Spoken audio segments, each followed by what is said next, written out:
On est parti. Patrick Jagou, Sentier d'auteur, la Jagou d'émission littéraire produite en partenariat avec la Société des auteurs savoyards.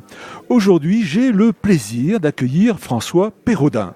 François Pérodin, où êtes-vous né? Êtes-vous savoyard?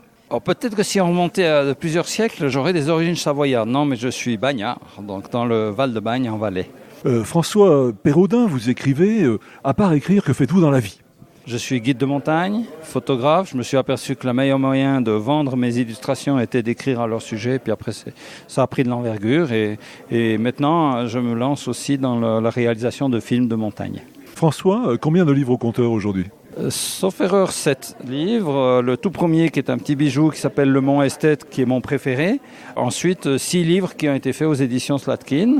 C'est parti sur le best-seller qui est un livre consacré à la haute route, Chamonix-Zermatt. Et puis des variations de cette haute route, à Mikoto, des sentiers valaisans. Et puis une expérience Valais Passion qui est une expérience de découverte du Valais actuel dans sa modernité, d'abandonner le cliché de ce qu'est toujours, mais beaucoup moins le Valais. Et puis une expérience qui est devenue un petit peu plus intellectuelle, philosophique ou spirituelle avec Montagne et philosophie, avec François-Xavier Futala. Et puis en haut lieu, donc une expérience avec la congrégation des chanoines du Saint-Bernard qui porte sur la montagne et la spiritualité. Alors François, est-ce que vous voulez bien nous parler de ce dernier livre qui s'intitule En haut lieu, montagne et spiritualité?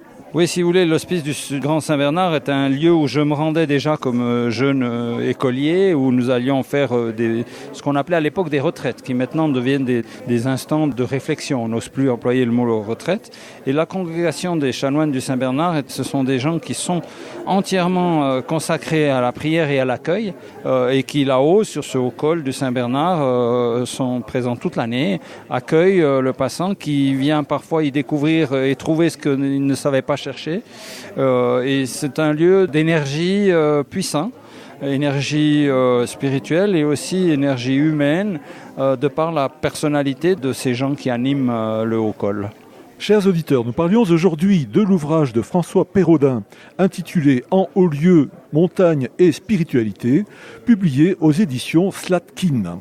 François Pérodin, je vous remercie. Voilà, Sentier d'auteur, c'est fini pour aujourd'hui. Harvey les amis et à la semaine prochaine si ça vous dit. Merci Harvey.